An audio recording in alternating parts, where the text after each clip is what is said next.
23일 금요일 정봉주의 품격시대 두 번째 이슈 들어갑니다.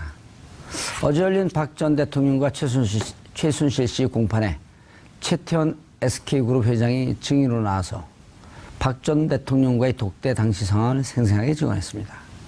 어떤 이야기들을 내놓았고 관련 증언이 향후 재판에 어떤 영향을 주게 될지 지금부터 말씀 나눠보도록 하겠습니다. 김대현 주간조선 기자는 계속 자리 지키고 계시고요. 손수호 변호사님 모처럼 자리하셨습니다. 네, 안녕하세요. 예. 최진봉 성공회대 교수님 자리하셨습니다. 안녕하십니까. 예. 시청자 여러분들께서도 샵 5400으로 다양한 의견 보내주시기 바라겠습니다. 샵 5400입니다. 페이스북 라이브로도 시청하실 수 있습니다. 자, 정유라 얘기를 먼저 할까요? 최태원 회장 얘기를 먼저 할까요? 예? 표결하겠습니다. 아, 열린 진행을 하시는군요. 정해지지 않았군요. 네. 전 문은 닫혀 있습니다. 어떻게 최태원 먼저 할까요? 정유라 먼저 할까요? 예, 최태원 회장 얘기를 먼저 아무래도 나누는 게 좋을 것 같습니다. 한마디만 하세요. 최태원, 정유라. 최태원. 알겠습니다. 어른한테 반말하는 거 아니에요? 손수호 변호사님. 네. 최태원, 정유라 어느 거 먼저 할까요? 최태원이요. 예. 아니요. 최태원 회장이요. 이래. 지금 그 새로 만난 여인과 살고 있나요? 그렇게 알고 있습니다. 오. 연대 출신이죠, 그분이? 잘 모르겠습니다. 아니, 나왔잖아요. 연대 음대. 아닌가요? 최진봉 교수님. 예. 최태원, 이미 이대용이 되니까. 어쩔 수 없네요. 유나니머스 디시전 하든지 아니면 스플릿 디시전 하든지. 아우, 영어를 쓰시니까. 예. 그러면 뭐 먼저 저는 할까요? 디시전을 기법 하겠습니다. 저도 기밥 그러니까 이대용 무효. 오늘 방송 끝났습니다. 집에 갑시다. 자, 최태원 회장. 이 증인이 증언을 상당히 상세하게 한 것 같아요. 네, 그렇습니다. 주로 어떤 내용, 뭐 다 얘기를 할 수는 없는데. 네. 예. 무슨 주제로 나서 증언을 했죠? 박근혜, 최순실 두 분의 뇌물죄를 입증하기 위한 재판에 예. 네, 증인으로 나오셨죠? 제가 좀 설명을 잠깐 서두에 한 말씀 드려도 되겠습니까? 예. 일주일 전이죠. 지난주 금요일에 제가 이 재판을 봤습니다. 예, 일반 방청객으로 응모해가지고 당첨이 돼가지고 가서 박근혜 재판? 예, 갔다 왔어요. 격리하는 거 봤어요? 아니요. 대통령께 격리! 그때는 없었습니다. 아, 그 그때는 다음에 없었어요? 경례를 했던 것 같고요. 피의자 들어올 때 기립들 안 해요? 다른 사람들이? 기립했습니다. 한 10명 정도. 원격교를 같이 했죠? 아유, 그럴 리가요. 없습니다. 그러진 않았는데, 그때 이제 지난주 금요일이죠. 그래서 이번 주에 어떻게 재판 진행할지를 정했어요. 금요일 재판이니까. 아하. 그러면서 최태원 회장 증인 신문을 언제 하겠다. 이제 검사 측과 변호인 측이 정했고, 그리고 그날은 다른 증인 신문 안 하고 최태원 회장만 하루 종일 하겠다라고 그렇게 정했는데요. 다른 증인들은 이제 그 하루에도 몇 명씩 합니다. 그런데 하루 종일 시간을 할애해 놓은 것을 볼 때 최태원 회장이 굉장히 중요한 증인이고 그 중요한 증인인 이유가 바로 독대 현장에서 독대 과정에서 어떤 이야기들이 있었냐. 거기서 박근혜 전 대통령이 했던 이야기들 그리고 또 거기에 대해서 최태원 회장이 했던 이야기들 당시의 상황, 분위기 또 혹시 안종범 전 수석이 중간에 끼어서 무슨 역할을 했는지 등등을 종합해 볼 때 종합한다면 뇌물죄 인정할 수 있는지 여부를 가릴 수 있기 때문에 굉장히 중요한 증인 신문이었거든요. 검찰은 이 내용을 이미 알고서 입증하기 위해서 네. 다시 재판부에게 이런 사실이 있다. 이걸 확인하기 위해서. 근데 검찰은 다 알고 한 거죠. 당연히 알죠. 왜냐하면은 최태원 회장이 그동안 아무것도 이야기하지 않다가 법정에서 처음 증언한 내용이 아닙니다. 왜냐하면요, 지금 이 여러 명의 증인들이 증언을 해야만 하는 이유가 이미 특검 수사 과정에서 또 검찰 수사 과정에서 진술을 했어요. 참고인이든 피의자든. 그런데 그런 조서를 그 기재된 조서를 증거로 제출한 거거든요. 근데 여기에 대해서 박근혜 전 대통령이나 최순실 씨 측이 증거에 동의하지 않았기 때문에 부동의. 그렇다면은 직접 말한 사람 불러서 들어야 됩니다. 그렇다면은 뒤집어 볼 때 특검은 이미 최태원 회장이 당시에 이제 검찰에서 했던 이야기들을 다 알고 확인 차원에서 부른 거죠. 손수호 변호사님. 네. 근데 그 자리에 방청석으로 나갔어요, 변호사가. 네네. 근데 이제 뭐 상황을 잘 파악하기 위해서 갔다. 네. 라고 우리 시청자분들이 좋게 볼 수 있지만 부정적인 측면에서 네. 방송을 하기 위해서 변호사가 일반인으로 위장해서 아니, 그게 아니라 제가 너무 궁금하더라고요. 위장이 아니고요. 똑같이 그 응모해가지고 약 5대1의 경쟁률을 뚫고 제가 당첨이 됐습니다. 변호사 운동회. 바지 안 달고 갔죠? 그때 청바지 입고 갔습니다. 그거 봐요. 약간 위장했네. 아니, 위장이 아니고요. 예. 갔더니 저보고 경찰이냐고 그러시더라고요. 의외로. 네. 그래요? 예. 어디서 많이 본 것 같은데 어디서 봤는지 몰라서. 예. 경찰이냐 뭐 이렇게 기자냐 이런 얘기를 좀 들었습니다. 아, 어서 보기 많이 본 것 같으니까. 예, 그리고 또 그중에 저를 알아보시는 분들이 몇 분 계셨는데 오. 뭐 방송 용어가 적합하지 않습니다만 뭐 빨갱이 변호사 왔다. 아. 이렇게 웅성웅성 해가지고 예, 좀 약간 충격을 받았습니다. 오. 그렇지 않은데. 네. 그런데 그 변호사가 네. 기자인 양 취재하러 가는데 자괴감이 들지 않았어요? 아니 저 기자인 취재하러 간 게 아니고요. 국민의 한 사람으로서 정말 저 박근혜 전 대통령의 얼굴 한번 보고 싶었어요. 아. 그래가지고 다른 일정 좀 밀어놓고 다 조율해가지고 어렵게 갔습니다. 예. 길게 못 보고 1시간 반 정도 있다가 왔습니다. 아. 좀 부끄럽습니다. 그러니까 기자로서, 기자로서. 저는 아직 못 가봤습니다. 다른 사람이 취재한 것만 갖고 얘기를 하는 이 기자 자신은 좀 부끄럽지 않아요? 자괴감이 안 들어요? 오늘 유독 부끄러운 날입니다. 예. 그럴 의도가 아닌데. 네. 그래서 이어서 한번 할까요? 그래서 예. 2016년 2월 16일이죠. 그래서 박근혜 대통령과 최태원 회장이 만났을 때 어떤 얘기를 주고받았는지를 법정에 나와서 증언을 한 겁니다. 이게 왜 중요하냐면 좀 전에 손소 변호사께서 말씀하셨듯이 두 사람이 민원이라든가 거기에 대한 대가성 어떤 그 금액 돈에 관한 문제를 가감 없이 주고받았다. 이거를 법정에서 증언을 했던 겁니다. 예를 들면 그러니까 이제 그 전에 요 과정이 재밌네요. 네. 검찰에서 다 진술을 해서 그렇죠. 진술 조서를 참고인 진술 조서를 증거로 제출했는데 부동의한다. 그렇죠. 와라. 왜냐하면 박근혜 대통령 10월 16일까지밖에 못 있기 때문에 시간도 좀 끌 겸 그렇죠. 네. 내용도 좀 확인할 겸 그런데 늑대 피하라도 호랑이 만난 꼴이죠. 그렇습니다. 정확하게 증언한 거 아니에요? 더군다나 유독 그 SK는 민원이 많았습니다. 예를 들면 면세점에서 탈락한 부분도 있었고요. 맞아요. 그리고 CJ 헬로비전과의 인수 합병 문제도 있었고 물론 예. 이 대부분이 다 성공을 거두지는 못했습니다. 동생 최재원 부회장의 사면 문제도 있었고 예. 그리고 미르 K스포츠 재단에 출연하는 문제 등도 있었습니다. 근데 이런 부분들에 대해서 아주 진솔하게 혹은 아주 가감 없이 증언을 한 배경이 궁금해지는데요. 최태원 회장은 2013년 1월부터 2015년 8월까지 횡령 및 배임 혐의로 옥살이를 한 적이 있습니다. 2년 7개월. 2년 7개월 동안 구속됐다가 예. 2015년 8월에 광복절 특사로 나왔는데 사실 SK 내부에서는 회장의 특별 사면을 위해서 많은 노력과 어떤 그 이를테면 뭐 열정을 보였다고 할까요? 그런 흔적들은 그동안에 많이 있었습니다. 그만큼 최태원 회장이 감옥에서 투옥 생활을 하는 부분을 견디기 어렵다라고 하는 그런 토로를 많이 했다. 이런 얘기들이 많았습니다. 근데 제가 그래서- 서울구치소 들어갔을 때 네. 교도관들은 재벌 회장들 중에서 제일 징역 잘 사는 사람 둘을 뽑으라 그런다면 최태원, 최재원을 뽑았어요. 그런데 다시 들어가라고 한다면 그거는 못하겠죠. 그래서 아마 이번 그 최태원 회장의 진술이 굉장히 좀 그 담백하게 진행됐던 부분들은 전에 그 본인이 그 수감 생활을 했던 부분이 있기 때문에 고통스럽죠. 그래서 네. 이거를 다시 영장이 재청구되는 것은 원하지 않았고 또 SK 법무팀이라든가 SK 관계자들도 그런 부분들을 막기 위해서 최대한 검찰에 협조하는 부분으로 진행됐지 않았을까 싶습니다. 알겠습니다. 그 진술한 내용, 증언한 내용, 어제 증언한 내용을 좀 간단하게 소개를 시켜주시죠. 예, 일단 근데 최 교수님 감옥 갔다 와봤어요? 아니요, 안 가봤죠. 제대로 읽으세요. 알겠습니다. 잘못 읽으면 어떻게 되는지 아시죠? 감옥 갑니까? 예, 최순실하고 친해집니다. 그러면 안 되죠. 그러고 싶진 않습니다. 예. 박근혜 전 대통령하고 이제 얘기한 내용을 쭉 설명했는데 저는 이게 제일 이해가 안 됐던 부분이 뭐냐면 이해가 안 됐다기보다 좀 황당했던 부분이 뭐냐면요. 처음에 이제 박근혜 전 대통령하고 최태원 회장이 두 사람만 방에 앉게 됩니다. 예. 얘기하면서 규제 프리전법 얘기하고 경제 문제 얘기하려고 하니까 잠깐 스톱. 박근혜 전 대통령이 그리고 나서 안종범 수석을 부릅니다. 그러면서 뭐라고 얘기하냐면 경제 분야는 제가 잘 모르니까 전문적인 이야기는 안종범 안종범 수석과 함께 들어야 한다. 그런데요, 규제 프리전법 아시죠? 그거 대대적으로 홍보했습니다.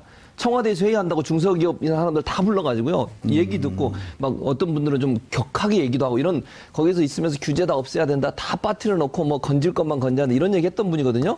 그때 뭘 알고 얘기를 했을까요, 그러면? 저는 그 생각이 잠깐 들었어요. 그걸 말씀드리고 싶고. 전문적인 얘기는 모른다고 여기 얘기했잖아요, 지금. 그러니까 몰랐을 텐데 그렇게 자신 있게 얘기하는 게 참 그렇다는 얘기를 하고 싶었는데 탄핵까지 별로 간 거 동의를 아니에요? 안 하시는 것 같은데. 그러니까 탄핵까지 간 거죠. 그러니까요. 아이고, 뻔한 얘기를 왜 하시나 지금 답답해갖고 시간은 없는데. 그래서 K스포츠재단에 얼마 출연했냐 물어봤고요. 안종범 수석이 박근혜 대통령이 안종범 수석한테 물어봤고 안종범 수석이 111억 원 출연했습니다라고 얘기를 했고요. 예. 그리고 출연해 준 것에 감사하다. 그렇게 표현했고 최태원 회장 그때부터 본인의 이제 민원을 얘기합니다. 박근혜 대통령한테 전 대통령한테 예. 안종범 수석이 그걸 기록하게 되고요. 그래서 결국은 안종범 수석이 배석한 상태에서 박근혜 전 대통령은 출연금을 얼마 냈느냐를 확인하는 과정이 있었고요. 최태원 회장한테 예. 최태원 회장은 본인의 민원을 적극적으로 개진하는 그런 상황이었습니다. 그러니까 결국은 저는 그게 바로 뇌물의 증거라고 보는 것이죠. 그러니까 예를 들면 민원을 돈을 낸 사람 나중에 물론 냈습니다만 돈을 내고 나중에 더 내라고 해서 그건 내지 않았습니다만 그럼에도 불구하고 돈을 내고 민원을 대통령 만나서 전달했다. 그 민원을 해결해 줄 수 있는 사람에게 물론 실현이 되지 않았다 하더라도 이 자체가 저는 뇌물일 가능성이 있다. 왜냐하면 뭔가 바라고서 돈을 준 거 아니겠습니까? 그리고 최태원 회장이 그걸 생각했기 때문에 가서 박근혜 전 대통령이 그런 얘기를 했겠죠. 그 자리가 그런 자리라고 생각해서 그렇다고 하면 뇌물로 인정될 가능성이 높다고 보는 것이죠. 예. 거기서 근데 이렇게까지 하고 나서 검찰이 최태원 회장에 대해서 뇌물 공여라든가 이런 부분에 뇌물죄와 관련돼서 기소를 하지 않았던 거는 좀 납득하기 좀 어려운 부분이죠. 지금 이렇게까지 진술을 검찰에서 했다 그러면 검찰에서 충분히 삼성과 마찬가지로 최태원 회장도 뇌물죄 기소를 할 만한데도 불구하고 하지 않았다. 왜? 오늘의 이런 상황을, 오늘의 이런 재판이라든가 아니면 불충분했던 혹은 좀 의문이 제기됐던 뇌물죄 형성의 부분을 좀 더 명확히 대국민에게 좀 보여주기 위한 어떤 그런 부분도 여기 담겨 있지 않나 싶습니다. 기소하지 않은 건 그 이유 때문에 하는 게 아니고요. 기소 독점주의. 아, 예. 그렇죠. 네. 그렇습니다. 예? 기소 편의주의. 네. 예. 그렇죠, 변호사님? 네, 예. 잘하시네요. 예. 좀 경험자시니까. 가고 싶어요? 아니. 저도 아니 근데 그래서 지금 이제 두 분이 그 말씀하신 게 중요한 포인트예요. 이렇게 내가 부탁을 했다. 부탁을 했는데 부탁을 하고 돈을 줬는데 왜 뇌물을 구속 안 했지? 이건 변호사님밖에 설명이 안 돼요. 네. 일단 지금 정 의원님 말씀하신 대로 검사가 기소 안 하면 사실은 뭐 누구도 원칙적으로는 예. 뭐 처벌할 수 없는 거죠. 재판으로 안 가니까 원칙적으로는. 그런데 그걸 좀 법리적으로 좀 따져보자면은 이렇게 뇌물을 준다. 뇌물 공여잖아요. 예. 뇌물 공여하면 실제로 뇌물을 주면 처벌받습니다. 기소했겠죠. 예. 그런데 이제 실제로 주지 않더라도 약속을 해도 처벌받습니다. 아하. 그리고 또 이제 공여의 의사를 표시해도 처벌받습니다. 그런데 엄밀히 볼 때 상식적으로 딱 상황을 보면은 뭔가 부탁을 하고 요청을 한 것 같은데 그에 대해서 한꺼풀 더 이제 깊게 들어가자면은 그래서 정말 뇌물을 주기로 약속을 한 건가? 거기에 대한 뚜렷한 증거가 없다고 봤을 수도 있죠. 아니요, 111억은 그 삼성 네. 같은 경우는 미르케이 스포츠 재단 같은 경우는 삼성도 그걸 뇌물로 받잖아요. 네네. 독일 비덱 스포츠에 한 78억 그 8천인가요? 뭐 그것뿐만 아니라 미르하고 K 스포츠 재단에 출연한 것도 뇌물로 받거든요. 그러니까 삼성과 SK, 제가 뭐 SK 입장을 대변하는 것처럼 보여서 좀 약간 그렇습니다만 굳이 한번 약간 검찰에 그렇긴 해요. 전혀 그런 건 아니고요. 굳이 검찰이 어떤 그 법리를 준비해 놨을까 한번 좀 생각을 해보자면 삼성 같은 경우에는 대가성이 충분히 증명이 된다라고 생각을 했을 테고 반면 SK 같은 경우에는 뭐 사면이나 기타 여러 가지 사업상의 이득이 상상은 되지만 예. 그걸 직접적으로 증거로 증명할 수 없다. 차이점이 삼성과 SK는 있다라고 예. 봤을 것 같은데 글쎄요. 여기에 대해서 뭐 쉽게 납득하기는 납득하지 못하시는 예. 분들 많으시 계실 것 같습니다. 그러면 여기 지금 최태원 회장이 와서 증언을 했어요. 그리고 박근혜 대통령한테 이렇게 부탁을 했고 또 89억 더 내라 그러니까 결국 그건 안 냈는데 그럼 최태원 회장 증언을 통해서 검찰이 끌어내려고 했던 결론은 뭐가 되나요? 박근혜 이게 이렇습니다. 뇌물을 공여한 사람이랑 예. 뇌물을 받았다는 사람이랑 둘 다 처벌받는 경우가 대부분이죠. 예. 그런데 뇌물은요. 실제로 못 받았다고 해도 또 준 사람이 없다고 해도 달라고 요구만 해도 그 요구한 사람을 처벌할 수가 있습니다. 따라서 최태원 회장이 반드시 처벌받아야만 박근혜 전 대통령과 최순실 씨가 반드시 처벌받을 수 있는 것이 아니고요. 최태원은 안 받더라도 박근혜, 네. 최순실은 받을 수 있다. 그렇습니다. 뇌물을 달라고 예. 요구했을 경우에도 이제 그 처벌되니까 예. 네, 이런 경우에는 법리적으로 그렇게 구성을 한 것으로 예를 들어서 제가 이 자리에서 손소 네. 변호사님 방송 자주 출연하기 위해서 저한테 1억 내놓으세요. 그럼 뇌물죄가 되는 거예요? 그냥 그 순간에? 일단 그 의원님께서 공무원이나 중재인이 아니기 때문에 뇌물죄는 안 되죠. 난 언론인. 투표권도 없는데 네? 용서해 주세요. 언론은 하지만 아니고 만약 언론인도 공무원이 아니면 뇌물죄는 안 어딜 되고요. 못 떠누려고 언론이가 무슨 껴들어요. 뭐 배임 수재가 될 수 있겠습니다만. 네, 예를 그렇게 들어- 근데 네. 공무원이면 자 네. 감옥 가고 싶지 않으면 1억 내놓으세요. 네. 이게 뇌물이 그래 요구한 거니까요. 그냥 와 무섭네. 요구한 거니까. 그거 알았어요? 예, 알고 있었습니다. 근데 이게 더 중요한 것은 예. 그 삼성과 박근혜 대통령은 공이 검찰의 기소 내용을 다 부인하고 있습니다. 삼성 같은 경우는 강요에 의한 부분 그렇죠. 정도만 내용이 인정을 하는 아니고. 거죠. 예. 근데 이게 이제 독대의 정황, 재벌과 권력 최고 책임자가 둘이 안가에서 독대를 했는데 삼성과 박 대통령이 나눈 대화들은 대부분 다 부정을 했는데 예. 실제로 다른 기업들을 비교해 보니까 이런 식의 주고받고 민원이 오가고 금액이 어떻게 오갔는지를 다 체크하고 하는 것을 보여주면서 동시에 삼성과 비교되는 부분들, 삼성과 박근혜 이 양측에 이 부인하고 있는 그러니까 현재 정황. 상황과 예, 정황과 아주 극명하게 대비시켜 주는 거죠. 그래서 일반 네. 기업들도 이랬을지언데 그렇습니다. 지금 검찰이 주장하는 게 최태원 회장의 증언을 들어보니 검찰 주장에 상당히 신빙성이 있다. 그렇습니다. 이런 걸 예. 입증하기 위해서 맞습니다. 저 말이 맞나요? 네, 그렇습니다. 그것도 분명히 이제 그 기자님 말씀대로 밥값을 여러분이 하네. 검찰이 여러 가지 의도가 있어서 불렀겠죠. 일단 예. 최태원 회장이 했던 그 진술을 증거로 활용하기 위해서는 이제 이런 것들이 필요하고 또한 내용 자체가 검찰의 주장을 증명할 수 있는 부분이 많거든요. 특히나 독대가 이루어졌고 그 독대에서 구체적인 돈에 대한 액수가 나왔다. 예. 그리고 또 왜 그 액수가 나왔느냐. 뭔가 부탁을 하는 정황이 있고 그에 대해서 대가성 있는 돈의 지급을 요구하는 정황이 있다라고 한다면 그만큼의 대가를 그렇습니다. 들어주고. 꼭 그 최태원 회장, SK와의 관계뿐 아니라 다른 재벌그룹과의 독대에서도 유사했을 것이다. 특히 삼성도 그랬을 가능성이 높다라고 예. 하는 그런 증거로 쓸 수 있겠죠. 최 교수님. 예. 그리고 최태원 회장이 예. 어쨌든 89억은 건네지 않았지만 예. 여러 가지 중에서도 이제 이게 가석방인가? 이때 뭐로 나왔죠? 가석방으로 나왔나요? 사면으로 나왔나요? 특사로 특사로 나왔나요? 나왔죠. 네, 특별 사면으로. 이때 나도 될 줄 알고 기대하고 있었는데 이렇게 돈을 줘야지 특사가 되는 거군요. 그런가 본데요. 예. 그 돈을 안 주셨기 때문에 특사가 안 되신 거죠. 달라고 그래야지. 하셔야 됩니다. 아니 달라고 그래야지 주죠. 갖고 있는 게 돈밖에 없었는데. 독대부터 하셔야 됩니다. 근데 여기서 또 한 가지 또 재미난 비교를 한번 해볼까요? 예. 삼성 같은 경우 법무팀에서는 이재용 부회장에 대해서 1차, 2차 영장이 청구됐을 때 예. 내부적으로는 그랬답니다. 이 영장은 1차와 마찬가지로 2차 때도 기각된다. 라고 판단을 많이 했었던 것 같아요. 근데 실제로 어땠습니까? 2차에서 영장이 받아들여졌죠. 예. 그 다음에 어떤 일이 벌어졌냐면 삼성의 법무팀이 대부분 다 갈렸죠. 교체되거나 아니면 보직을 다 잃고 사실상 법무팀이 해체되는 상황을 맞았습니다. 해체되고 이제 태평양의 그 자리를 차고 들어갔죠. 그렇죠. 태평양한테 아예 그 업무를 다 줘버렸죠. 그러니까 내부 법무팀이 다 와야 되는 결과를 이어졌단 말이죠. 근데 SK는 그거를 유심히 지켜보면서 어떤 결정을 내렸을까를 유추해 본다면 적어도 영장이 한 번이라도 청구될 수 있는 빌미를 제공하면 그러면 이 영장은 만약에 1차에서 받아들이지 않더라도 2차에서 계속 갈 수밖에 없다. 그래서 이 사건에 대해서 적극적인 협조를 함으로써 영장 재청구를 막는 것이 최상의 방책이다라고 판단했을 개연성이 매우 농후합니다. 최진범 교수님, 예. 1월 19일 날 영장 1차 기각이 됩니다. 예. 그때 삼성의 논리는 이미 그 합병이 됐는데 그 이후에 돈을 출연했다. 이게 무슨 그 대가로 돈을 준 거냐? 이미 끝났는데 이렇게 얘기를 했단 말이에요. 그렇죠. 그리고 특검에서 이게 벽에 부딪혔어요. 예. 야, 이걸 대가성을 어떻게 입증을 하지? 이럴 때 호련히 경제민주화를 주창하는 학자가 나타납니다. 네.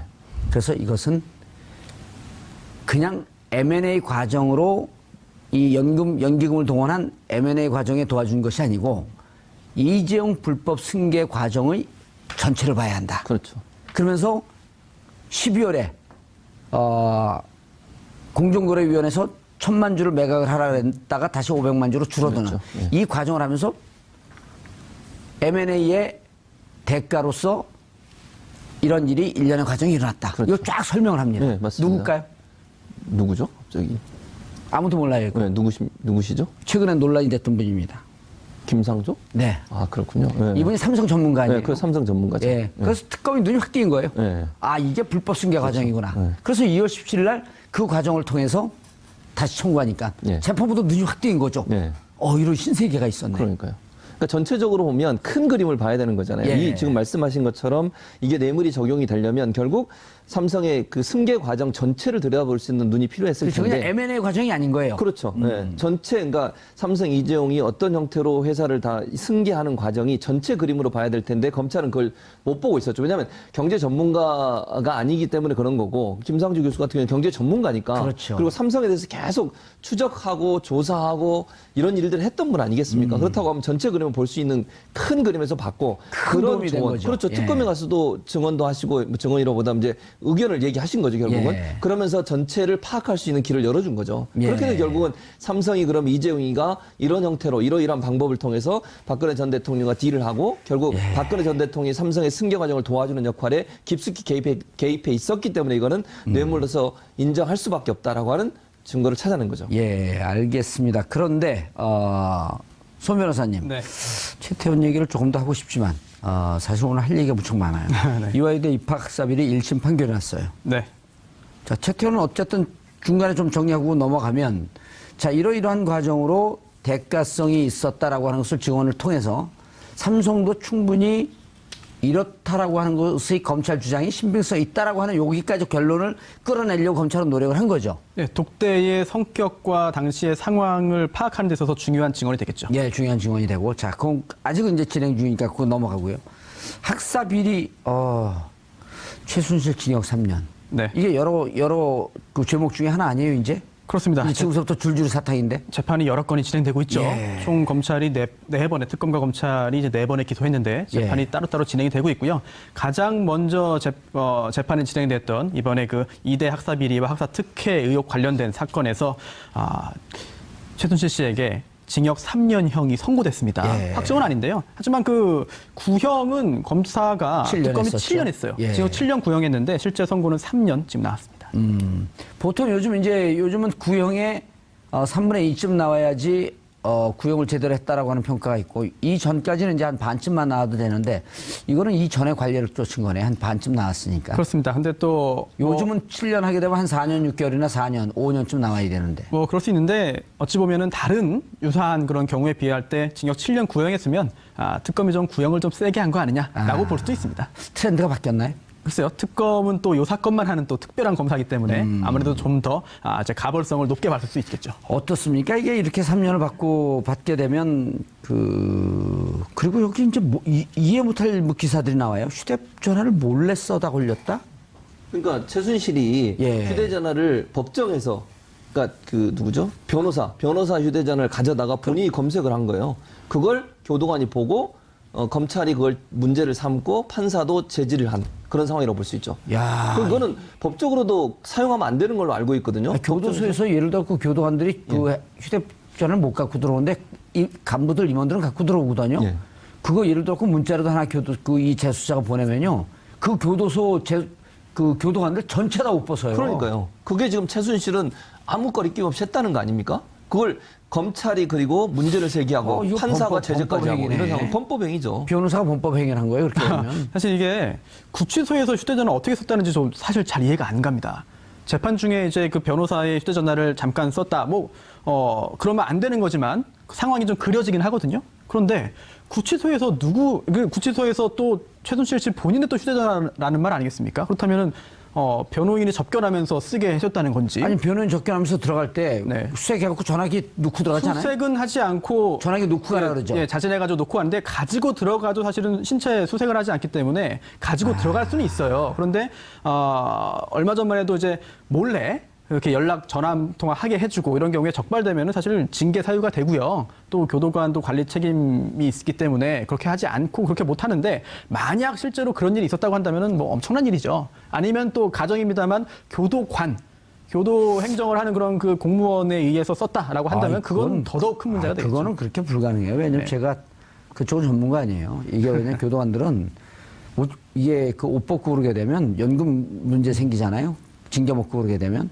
그런데 이게 어찌 보면 좀 어려운 공무원들이기 때문에 그런 모험을 요즘은 안 합니다. 저도 그럴 가능성은 사실상 없다고 봅니다. 예. 최순실이 얼마나 우리나라 법체계나 아니면 검찰을 우습게 아는지 보여주는 거예요. 예. 이런 행동을 해도 그리고 재판정에서 그런 행동을 할 거라고 누가 상상을 하겠습니까? 다 그러니까 보고 있는 거에서. 저처럼 그런 사람들도 안 하는데. 그러니까요. 그러니까 더 멘탈이 좋게 얘기하면 안 되고 어쨌든 이상한 분이죠. 그런 식의까지 행동을 할 수 있다는 것은 상식을 뛰어넘는 것이고요. 아나무인적 성격을 갖고 있다고 볼 수 이건 없어요. 진짜 완전한 범법행위인데. 그렇죠. 근데 법정만 아니라 정말 구치소에서 쓴 게 맞는지는 좀 확인해야 봐야 됩니다. 이건 상당히 그렇죠. 쉽지 않아요. 왜냐하면 예. 그 기자들도 좀 그 팩트 확인하지 않고 이제 약간 좀 소설적으로 기사를 쓰는 경우도 있기 때문에 법정에서 저럴 정도 구치소에서도 쓴 거 아니냐. 네. 이렇게 했는데 이제 요거는 사실 구치소 내일이기 때문에 확인 안 됩니다. 자체 감사를 통해서 감찰이 동원돼 갖고 확인하는 수밖에 없는 거죠. 네, 외람되지만 소설을 쓰는 기자는 없을 겁니다. 여기서 가까운데 어디 기자가 하나 있는 것 같은데 어디? 직격 프로를 위해서 또. 예. 자, 네. 김 기자님. 네. 정유라 씨가 이게 충격적이에요. 또 그 편지를 보내고 그런 게. 그래서 누가 그런 얘기를 했어요? 아주 어리석하고 잘 모르는 것 같은데 사실 치밀하게 준비되고 치밀하게 조직하고 있다? 근데 보낸 편지 보면 진짜 이게 충격적이에요. 본인이 법적인 지식을 가지고 있다라고 단정하기는 좀 어려울 것 같습니다. 항상 정유라 씨 옆에는 법적인 조언을 해주는 변호사들이 있었기 때문에 그렇죠. 그런 편지를 편지를 보낼 때도 법적인 조언이라든가 필요한 정보가 어떤 것인지에 대한 자문을 구한 뒤에 그 안에 그 내용을 포함시켰을 가능성이 높아 보입니다. 예. 근데 저는 이해가 안 되는 게 그 편지의 증거들이 마필 관리사라고 정유라를 도와줬던 덴마크에서 그 사람의 휴대전화에서 다량 확보가 됐거든요. 근데 내용을 보면 편지로 받아서 라이터로 태웠다 이랬어요. 그럼 종이로 편지가 왔다는 거 아니겠습니까? 예. 그러면 왜 이 친구는 그걸 사진으로 찍어서 휴대폰에 보관을 했을까요? 그것도 저는 의문이라고 생각해요. 이 마필 관리사가 그거를 사진을 찍어서 휴대전화에 갖고 있는 게 거기에 발견이 돼서 증거가 지금 된 걸로 나오고 있거든요, 보도가. 이게 그 팩트가 확인이 안 되니까 소설을 쓸 수밖에 없는 상황인데 소설 자꾸 쓰면 안 되고. 소설은 기자들만 쓰면 되는 거죠. 우리가 굳이. 김 기자님 저기 안 가셨네요, 지금. 그런데 그렇다 하더라도 이 정도 추가적인 증거를 가지고 세 번째 영장을 청구하기는 쉽지 않을 겁니다. 일단 두 번째 재판부가, 그러니까 두 번째 영장에 대해서 법원이 사실상 증거인멸과 도주 우려가 없다라고 판단을 했기 때문에, 그리고 더군다나 우리가 지금 두 번째 영장 청구에서 주목했던 거는 범죄 은닉 수익이라고 하는 사실은 굉장히 좀 그 중범죄에 대한 부분까지도 다 사실 걸고 넘어지면서 영장을 신청한 부분인데, 그래도 받아들여지지 않았기 때문에 지금 이런 편지라든가 이런 주변의 소소한 문제를 가지고 세 번째 영장을 청구할 거라고 하는 기대 혹은 예상에 따라서 이제 이런 기사들이 좀 추가적으로 나오는 걸로 보여지는데, 근데 세 번째 영장을 청구한들 그 영장이 받아들여질 가능성은 높지 않습니다. 현재로서는. 손 변호사님. 네. 세 번째 영장을 청구할까요?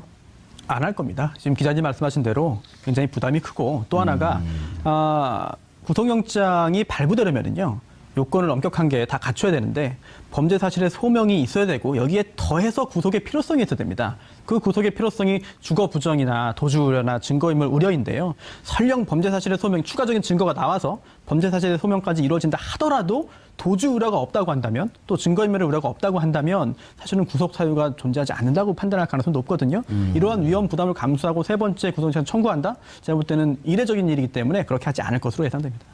이런 표현이 나왔어요. 그 법원에서 최순실 씨에 대해서 실형을 선고하면서 정유라 부정선발에 관한 순차 공모관계가 성립한다. 이렇게 말하면 정유라도 공모관계에 있다는 것을 인정한 거 아닌가요? 그렇게 보기는 좀 어려운 것 같아요. 예. 판결문을 봐야겠습니다만 이 순차 공모 관계라는 것은요. 그건 뭐예요? 무슨 말이에요, 그게? 지금 이화여대 여러 교수들이 있잖아요. 예. 이제 그 학장도 있고 또 입학처장도 있고 예. 총장도 있습니다. 이게 모든 사람이 한 자리에 모여서 최순실 씨의 딸인 정유라를 뽑자. 우리 모두 역할을 분담해서 부정 입학 절차를 진행하자. 그렇게 합시다. 라고 결의한 것이 아니라 순차적으로 순서대로 한 명 연결돼 있다는 것이죠. 이런 경우에도 전체에 대해서 책임을 지게 됩니다. 최경희 총장이 어떤 과정을 통해서 누구로부터 얘기를 들어서 이 작업을 해야 되겠다. 라거나 혹은 남궁건 전 처장이 누구로부터 얘기 들어서 하면서 다음에 다른 사람을 설득하고 이런 과정이 그리고 그분이 설득이 돼갖고 진행이 같이 되면 순차적 공모 관계가 인정이 된다. 그렇습니다. 이거는 특별한 아주 이번에 특이한 새로운 이론은 아니고요. 원래 대법원 판례에 따른 것이고, 하지만 이렇게 해가지고 순차적으로 공모한 사람들에 대해서 처벌 가능하지만 이게 바로 정유라 씨의 어떤 공모라든지 이런 관여를 의미하지는 않기 때문에 별개의 문제라고 봐야겠죠. 그 순차적 공모 관계에는 꼭 중간에 이를테면 거간꾼 같이 중간에 끼는 사람들이 있습니다. 그러니까 중간에 가교 역할을 한다든지 아니면 말을 전한다든지 하는 분들이 계신데 여기서 이제 누가 있나요? 여기서는 김종 전 문화부 문화부 차관이 있었던 거고 그다음 김경숙 학장과 또 남궁곤 교수 사이에서는 또 박모 씨라고 그러니까 이 중간에 서로 연계할 수 있는 고리 역할을 메신저가 하는 있어야 된다. 가교들이 있었어요. 그렇기 때문에 이것이 그 당사자들은 다 부인함에도 불구하고 이런 연결고리 순차적인 연결고리를 찾을 수 있었던 것은 중간중간 이런 분들이 존재했기 때문입니다. 법적으로 저 설명이 맞는 거예요? 예, 이제 정확하죠. 팩트 체크를 해봐야겠어. 기자들 얘기하는 거. 정확하고요. 예. 실제로 공모를 입증하는 게 굉장히 중요합니다. 공모 입증하는 게 중요한 부분이고 여기서 예. 사실은 공모 안 했다라고 하면 처벌할 수 없기 때문에 굉장히 중요한 근데 사안이죠. 연결고리가 있으면은 네. 공모관계가 순차적 공모관계가 인정이 되고. 더 수월해지는 거죠. 예. 지금 이건 기자님 말씀하신 맞답니다. 예. 네. 더군다나 김종 전 차관 같은 경우는 본인이 다 이런 부분들에 대해서 사실을 인정했기 때문에요. 그 미흡한 부분들에 대한 연결고리가 되는 거죠. 예. 자, 앞으로 그러면 3차 영장은 청구하지 않을 것으로 보고 네. 법조 출입 기자들도 그렇게 보나요? 뭐 법조가 아니라 법조계 전체가 다 그렇게 보는 법조계 시각인 것 전체가? 같습니다. 네네. 그러면 3차 영장을 좀 청구했으면 좋겠다라고 보는 사람도 좀 비정상적인 사람들인가요? 아니 뭐 그렇지는 않죠. 굳이 가능성을 한번 상정해 보자면 이거 예. 유사한 사례를 제가 한번 겪은 적이 있는데 실제로 유사한 사례. 아하, 그런 거 재밌어요. 예, 묘하게 예. 아주 정말 운도 따르고 뭐 주변에 도움도 있고 해가지고 예. 잘 구속영장이 기각됐습니다. 예, 몇 차례 걸쳐서? 2번. 아하. 한 번이군요. 예. 예. 한 번인데 한 번, 기각됐는데 그 다음에 재청구를 하지 못하는 상황으로 흘러갔어요. 그런데 갑자기 새로운 증거가 나타나고 예. 여기에 더해서 겁을 먹은 나머지 도주를 합니다. 연락을 끊습니다. 도주라기보다는 전화를 안 받습니다. 꺼놨습니다. 도주의 예. 위험이네. 이런 상황이 발생해가지고 그다음에 구속영장 청구하고 구속된 적은 있는데 예. 지금 볼 때 정유라 씨의 어떤 정신적인 그런 강인함을 볼 때 어허. 이런 일이 생긴 뭐 어떤 새로운 게 나타난다 하더라도 설령 그렇다더라도 도주 우려 없으면 구속 아닌데 그럼 저기랑 도주하면 금방 알아요. 말 타고 튈 거니까. 그렇기 때문에 아마 예. 세 번째 영장 청구하는 사태까지는 그런 상황까지는 발생하지 않을 것으로 보입니다. 그냥 재판 진행될 네. 것이다. 이것도 영장 자체가 그 예. 범죄 사실에 대한 소명도 있지만 최순실 씨를 압박하는 측면도 있었는데 이미 최순실을 압박하는 효과 기재로는 이제 효과가 없을 거로 보는 게 맞는 것 같습니다. 예. 알겠습니다. 최순실 국정농단 사태, 그리고 정유라의 영장 2차 기각. 과연 3차까지 갈 것인가 하는 것을 살펴봤지만 3차로 가지 않을 것이다라고 하는 것이 중론인 것 같습니다. 하지만 법의 심판을 피하기는 어려울 것으로 보입니다. 6월 24일 금요일 정봉주의 품격시대 마치겠습니다. 그 하루에도 몇 명씩 합니다. 그런데 하루 종일 시간을 할애해 놓은 것을 볼 때 최태원 회장이 굉장히 중요한 증인이고 그 중요한 증인인 이유가 바로 독대 현장에서 독대 과정에서 어떤 이야기들이 있었냐. 거기서 박근혜 전 대통령이 했던 이야기들 그리고 또 거기에 대해서 최태원 회장이 했던 이야기들 당시의 상황, 분위기 또 혹시 안종범 전 수석이 중간에 끼어서 무슨 역할을 했는지 등등을 종합해 볼 때 종합한다면 뇌물죄 인정할 수 있는지 여부를 가릴 수 있기 때문에 굉장히 중요한 증인 신문이었거든요. 검찰은 이 내용을 이미 알고서 입증하기 위해서 네. 다시 재판부에게 이런 사실이 있다. 이걸 확인하기 위해서. 근데 검찰은 다 알고 한 거죠. 당연히 알죠. 왜냐하면은 최태원 회장이 그동안 아무것도 이야기하지 않다가 법정에서 처음 증언한 내용이 아닙니다. 왜냐하면요, 지금 이 여러 명의 증인들이 증언을 해야만 하는 이유가 이미 특검 수사 과정에서 또 검찰 수사 과정에서 진술을 했어요. 참고인이든 피의자든. 그런데 그런 조서를 그 기재된 조서를 증거로 제출한 거거든요. 근데 여기에 대해서 박근혜 전 대통령이나 최순실 씨 측이 증거에 동의하지 않았기 때문에 부동의. 그렇다면은 직접 말한 사람 불러서 들어야 됩니다.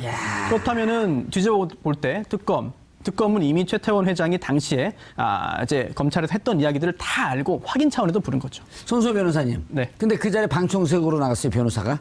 네네. 근데 이제 뭐 상황을 잘 파악하기 위해서 갔다. 네. 라고 우리 시청자분들이 좋게 볼 수 있지만 부정적인 측면에서 네. 방송을 하기 위해서 변호사가 일반인으로 위장해서 아니 그게 아니라 제가 너무 궁금하더라고요. 위장이 아니고요. 똑같이 그 응모해가지고 약 5대1의 경쟁률을 뚫고 제가 당첨이 됐습니다. 변호사 그렇게. 바지 안 달고 갔죠? 그때 청바지 입고 갔습니다. 그거 봐요, 약간 위장했네. 아니 위장이 아니고요. 갔더니 저보고 경찰이냐고 그러시더라고요. 의외로. 네. 그래요? 어디서 많이 본 것 같은데 어디서 봤는지 몰라서. 경찰이냐 뭐 이렇게 기자냐 이런 얘기를 좀 들었습니다. 아, 어서 보긴 많이 본 것 같으니까. 예, 그리고 또 그중에 저를 알아보시는 분들이 몇 분 계셨는데 오. 뭐 방송 용어가 적합하지 않습니다만 뭐 빨갱이 변호사 왔다. 아. 이렇게 웅성웅성 해가지고 예, 좀 약간 충격을 받았습니다. 오. 그렇지 않은데. 네. 그런데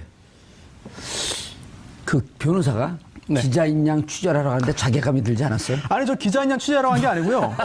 국민의 한 사람으로서 정말 저 박근혜 전 대통령의 얼굴 한번 보고 싶었어요. 아. 그래가지고 다른 일정 좀 밀어놓고 다 조율해가지고 어렵게 갔습니다. 예. 길게 못 보고 1시간 반 정도 있다가 왔습니다. 아. 좀 부끄럽습니다. 그러니까 기자로서 저는 아직 못 가봤습니다. 다른 사람이 취재한 것만 갖고 얘기를 하는 이 기자 자신은 좀 부끄럽지 않아요? 자괴감이 안 들어요? 아, 오늘 유독 부끄러운 날입니다. 예. 그럴 의도가 아닌데. 네. 그래서 이어서 한번 할까요? 그래서 예. 2016년 2월 16일이죠. 그래서 박근혜 대통령과 최태원 회장이 만났을 때 어떤 얘기를 주고받았는지를 법정에 나와서 증언을 한 겁니다. 이게 왜 중요하냐면 좀 전에 손소 변호사께서 말씀하셨듯이 두 사람이 민원이라든가 거기에 대한 대가성 어떤 그 금액 돈에 관한 문제를 가감없이 주고받았다. 이거를 법정에서 증언을 했던 거. 거기서 있으면서 규제 다 없애야 된다. 다 빠트려 놓고 뭐 건질 것만 건져야 된다. 이런 얘기 했던 분이거든요. 그때 뭘 알고 얘기를 했을까요, 그러면?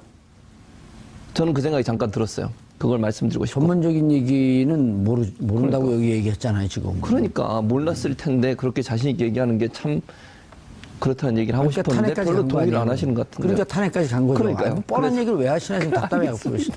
시간 없는데. 그래서 K스포츠재단에 얼마 출연했냐 물어봤고요. 안종범 수석이 박근혜 대통령 안종범 수석한테 물어봤고 안종범 수석이 111억 원 출연했습니다라고 얘기를 했고요. 예. 그 출연해 준 것에 감사하다. 그렇게 표현했고 최태원 회장 그때부터 본인의 이제 민원을 얘기합니다. 박근혜 대통령한테 전 대통령한테 예. 안종범 수석이 그걸 기록하게 되고요. 그래서 결국은 안종범 수석이 배석한 상태에서 박근혜 전 대통령은 출연금을 얼마 냈느냐를 확인하는 과정이 있었고요. 최태원 회장한테. 예. 최태원 회장은 본인의 민원을 적극적으로 개진하는 그런 상황이었습니다. 그러니까 결국은 저는 그게 바로 뇌물의 증거라고 보는 것이죠. 그러니까 예를 들면 민원을 돈을 낸 사람 나중에 물론 냈습니다만 돈을 내고 나중에 더 내라고 해서 그건 내지 않았습니다만 그럼에도 불구하고 돈을 내고 민원을 대통령 만나서 전달했다. 그 민원을 해결해 줄 수 있는 사람에게 물론 실현이 되지 않았다 하더라도 이 자체가 저는 뇌물일 가능성이 있다. 왜냐하면 뭔가 바라고서 돈을 준 거 아니겠습니까? 그리고 최태원 회장이 그걸 생각했기 때문에 가서 박근혜 전 대통령이 그런 얘기를 했겠죠. 그 자리가 그런 자리라고 생각해서 그렇다고 하면 뇌물로 인정될 가능성이 높다고 보는 것이죠. 예.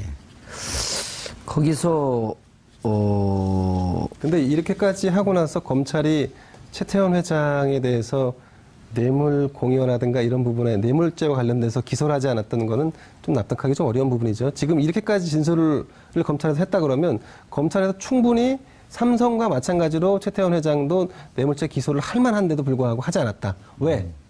오늘의 이런 상황을, 오늘의 이런 재판이라든가 아니면 불충분했던 혹은 좀 의문이 제기됐던 뇌물죄 형성의 부분을 좀 더 명확히 대국민에게 좀 보여주기 위한 어떤 그런 부분도 여기 담겨 있지 않나 싶습니다. 기소하지 않은 건 그 이유 때문에 하는 게 아니고요. 기소 독점주의.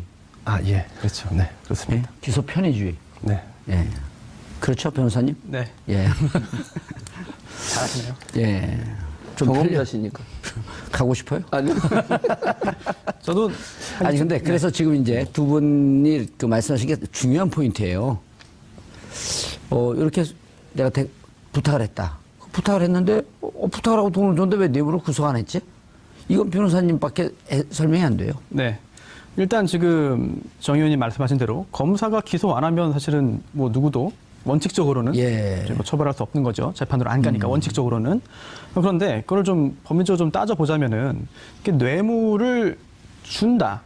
뇌물 공여잖아요. 예. 뇌물 공여하면 실제로 뇌물을 주면 처벌받습니다. 23일 금요일 정봉주의 품격시대 두 번째 이슈 들어갑니다.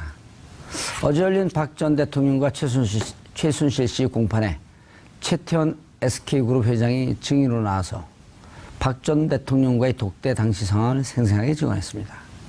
어떤 이야기들을 내놓았고 관련 증언이 향후 재판에 어떤 영향을 주게 될지 지금부터 말씀 나눠보도록 하겠습니다.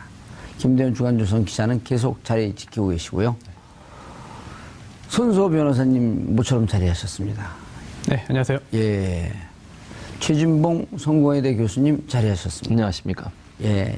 시청자 여러분들께서도 샵 5400으로 다양한 의견 보내주시기 바라겠습니다. 샵 5400입니다. 페이스북 라이브로도 시청하실 수 있습니다. 자, 정유라 얘기를 먼저 할까요? 최태원 회장 얘기를 먼저 할까요? 예? 표결하겠습니다. 아, 열린 진행을 하시는군요. 정해지지 않았군요. 네. 전 문은 닫혀 있습니다. 어떻게 최태원 먼저 할까요? 정유라 먼저 할까요? 예, 최태원 회장 얘기를 먼저 아무래도 나누는 게 좋을 것 같습니다. 한마디만 하세요. 최태원, 정유라. 최태원. 아, 알겠습니다. 어른한테 반말하는 거 아니에요? 손소 변호사님. 네. 최태원, 정유라 어느 거 먼저 할까요? 최태원이요. 예. 아니요, 최태원 회장이요. 이래. 지금 그 새로 만난 여인과 살고 있나요? 그렇게 알고 있습니다. 오. 연대 출신이죠, 그분이? 잘 모르겠습니다. 아니, 나왔잖아요. 연대 음대. 아닌가요? 최진봉 교수님. 예. 최태원, 이미 이대용이 됐으니까. 어쩔 수 없네요. 유나니머스 디시전 하든지 아니면 스플릿 디시전 하든지. 아우, 영어를 쓰시니까. 예. 그러면 뭐 먼저 저는 할까요? 디시전을 기법 하겠습니다. 저도 기밥 그러니까 이대용 무효. 오늘 방송 끝났습니다. 집에 갑시다. 자, 최태원 회장. 이 증인이 증언을 상당히 상세하게 한 것 같아요. 네, 그렇습니다. 주로 어떤 내용, 뭐 다 얘기를 할 수는 없는데. 네. 예. 어, 무슨 주제로 나서 증언을 했죠? 박근혜, 최순실 두 분의 뇌물죄를 입증하기 위한 재판에 예. 네, 증인으로 나오셨죠. 제가 좀 설명을 잠깐 뭐 서두에 한 말씀 네네. 드려도 되겠습니다. 예.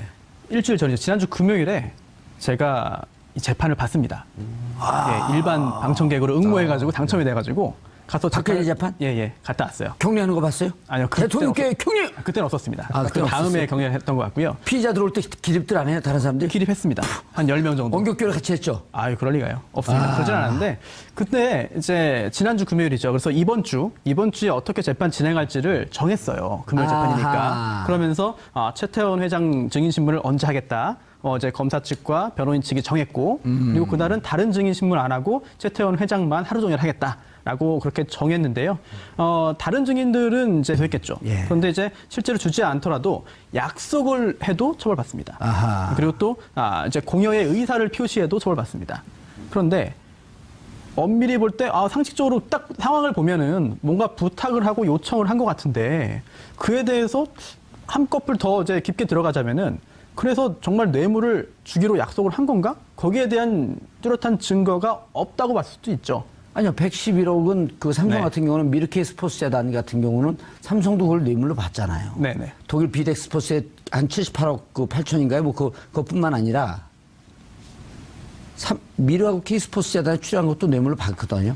그러니까 삼성과 SK, 제가 뭐 SK 입장을 대변하는 것처럼 보여서 좀 약간 그렇습니다만 굳이 한번 약간 검찰에 그렇긴 해요. 전혀 그런 건 아니고요. 굳이 검찰이 어떤 그 법리를 준비해 놨을까 한번 좀 생각을 해보자면 삼성 같은 경우에는 대가성이 충분히 증명이 된다라고 생각을 했을 테고 반면 SK 같은 경우에는 뭐 사면이나 기타 여러 가지 사업상의 이득이 상상은 되지만 예. 그걸 직접적으로 증거로 증명할 수 없다. 차이점이 삼성과 SK는 있다라고 예. 봤을 것 같은데 글쎄요. 여기에 대해서 뭐 쉽게 납득하기는 납득하지 못하시는 예. 분들 많으시 계실 것 같습니다. 그러면 여기 지금 최태원 회장이 와서 증언을 했어요. 그리고 박근혜 대통령한테 이렇게 부탁을 했고 또 89억 더 내라 그러니까 결국 그건 안 냈는데 그럼 최태원 회장 증언을 통해서 검찰이 끌어내려고 했던 결론은 뭐가 되나요?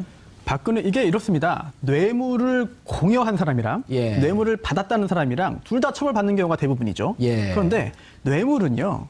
실제로 못 받았다고 해도 또 준 사람이 없다고 해도 달라고 요구만 해도 그 요구한 사람을 처벌할 수가 있습니다. 따라서 최태원 회장이 반드시 처벌받아야만 박근혜 전 대통령과 최순실 씨가 반드시 처벌받을 수 있는 것이 아니고요. 최태원은 안 받더라도 박근혜 네. 최순실은 받을 수 있다. 그렇습니다. 뇌물을 달라고 예. 요구했을 경우에도 이제 그 처벌되니까 예. 네, 이런 경우에는 법리적으로 그렇게 구성을 한 것으로 예를 들어서 제가 이 자리에서 손소 네. 변호사님 방송 자주 출연하기 위해서 저한테 1억 내놓으세요. 이런 그럼 뇌물죄가 되는 거예요? 그냥 그 순간에? 일단 그 의원님께서 공무원이나 중재인이 아니기 때문에 뇌물죄는 안 되죠. 난 언론인. 투표권도 없는데 네. 용서해 주세요. 언론은 아니고 만약 언론인도 공무원이 아니면 뇌물죄는 안 어딜 되고요. 못 떠누려고 하는 거수밖에 없더라고요. 뭐 배임 수재가 될 수 있겠습니다만. 그렇게 근데 공무원이면 자 네. 감옥 가고 싶지 않으면 1억 내놓으세요. 네. 이게 뇌물이 그래 요구한 거니까요. 그냥 와 무섭네. 요구한 거니까. 그거 알았어요? 예, 알고 있었습니다. 근데 이게 더 중요한 것은 예. 그 삼성과 박근혜 대통령은 공이 검찰의 기소 내용을 다 부인하고 있습니다. 아. 삼성 같은 경우는 강요에 의한 부분 그렇죠. 정도만 내용이 인정을 하는 아니고. 거죠. 예. 근데 이게 이제 독대의 정황, 재벌과 권력 최고 책임자가 둘이 안가에서 독대를 했는데 삼성과 박 대통령인 겁니다. 예를 들면 그러니까 이제 그 전에 요 과정이 재밌네요. 네. 검찰에서 다 진술을 해서 그렇죠. 진술 조서를 참고인 진술 조서를 증거로 제출했는데 부동의한다. 그렇죠. 와라. 왜냐하면 박근혜 대통령 10월 16일까지밖에 못 있기 때문에 시간도 좀 끌 겸 그렇죠. 네. 내용도 좀 확인할 겸 그런데 늑대 피하라도 호랑이 만난 꼴이죠. 그렇습니다. 정확하게 증언한 거 아니에요? 더군다나 유독 그 SK는 민원이 많았습니다. 예를 들면 면세점에서 탈락한 부분도 있었고요. 맞아요. 그리고 CJ 헬로비전과의 인수 합병 문제도 있었고 물론 예. 이 대부분이 다 성공을 거두지는 못했습니다. 동생 최재원 부회장의 사면 문제도 있었고 그리고 미르 K스포츠 재단에 출연하는 문제 등도 있었습니다. 근데 이런 부분들에 대해서 아주 진솔하게 혹은 아주 가감 없이 증언을 한 배경이 궁금해지는데요. 최태원 회장은 2013년 1월부터 2015년 8월까지 횡령 및 배임 혐의로 옥살이를 한 적이 있습니다. 2년 7개월. 2년 7개월 동안 구속됐다가 예. 2015년 8월에 광복절 특사로 나왔는데 사실 SK 내부에서는 회장의 특별 사면을 위해서 많은 노력과 어떤 그 이를테면 뭐 열정을 보였다고 할까요? 그런 흔적들은 그동안에 많이 있었습니다. 그만큼 최태원 회장이 감옥에서 투옥 생활을 하는 부분을 견디기 어렵다라고 하는 그런 토로를 많이 했다. 이런 얘기들이 많았습니다. 근데 제가 그래서- 서울구치소 들어왔을 때 네. 교도관들은 재벌 회장들 중에서 제일 징역 잘 사는 사람 둘을 뽑으라 그런다면 최태원, 최재원을 뽑았어요. 그런데 다시 들어가라고 한다면 그거는 못하겠죠. 그래서 아마 이번 그 최태원 회장의 진술이 굉장히 좀 그 담백하게 진행됐던 부분들은 전에 그 본인이 그 수감 생활을 했던 부분이 있기 때문에 고통스럽죠. 그래서 예. 이거를 다시 영장이 재청구되는 것은 원하지 않았고 또 SK 법무팀이라든가 SK 관계자들도 그런 부분들을 막기 위해서 최대한 검찰에 협조하는 부분으로 진행됐지 않았을까 싶습니다. 알겠습니다. 그 진술한 내용, 증언한 내용, 어제 증언한 내용을 좀 간단하게 소개를 시켜주시죠. 예, 일단 근데 최 교수님 감옥 갔다 와봤어요? 아니요, 안 가봤죠. 제대로 읽으세요. 알겠습니다. 잘못 읽으면 어떻게 되는지 아시죠? 감옥 갑니까? 예, 최순실하고 친해집니다. 그러면 안 되죠. 그러고 싶진 않습니다. 예. 박근혜 전 대통령하고 이제 얘기한 내용을 쭉 설명했는데 저는 이게 제일 이해가 안 됐던 부분이 뭐냐면 이해가 안 됐다기보다 좀 황당했던 부분이 뭐냐면요. 처음에 이제 박근혜 전 대통령하고 최태원 회장이 두 사람만 방에 앉게 됩니다. 예. 얘기하면서 규제 프리전법 얘기하고 경제 문제 얘기하려고 하니까 잠깐 스톱. 박근혜 전 대통령이 그리고 나서 안종범 수석을 부릅니다. 그러면서 뭐라고 얘기하냐면 경제 분야는 제가 잘 모르니까 전문적인 이야기는 안종범 수석과 수석한테 함께 들어야 한다. 그런데요, 규제 프리전법 아시죠? 그거 대대적으로 홍보했습니다. 청와대에서 회의한다고 중소기업이나 사람들 다 불러가지고요, 얘기 듣고 막 어떤 분들은 좀 격하게 얘기도 하고 이런